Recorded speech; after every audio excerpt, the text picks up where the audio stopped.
దేవుళ్ళు కూడా పేరుకు ముందు వాళ్ళ భార్య పేరు పెట్టుకున్నారు కదా. సీతారాముడు అంటాం, రాధాకృష్ణ అంటాం, లక్ష్మీనారాయణ అంటాం, పార్వతీ పరమేశ్వరులు అంటాం.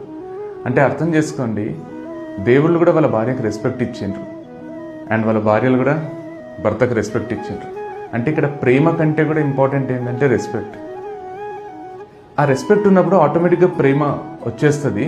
భర్త భార్యకు కానీ, భార్య భర్తకు కానీ రెస్పెక్ట్తో మాట్లాడితే, రెస్పెక్ట్ మనసులో ఉంటే ఆటోమేటిక్గా ఒకలాంటి ప్రేమ వస్తుంది. ఆ ప్రేమ లైఫ్ లాంగ్ ఉండిపోతుంది. ఎప్పుడైతే మనం చులకనగా మాట్లాడతామో, హర్టింగ్గా మాట్లాడతామో, అబ్యూజివ్గా మాట్లాడతామో, హ్యూమిలియేటింగ్గా మాట్లాడతామో ఆటోమేటిక్గా ప్రేమ తగ్గిపోతుంది, కొన్ని రోజుల్లో చచ్చిపోతుంది.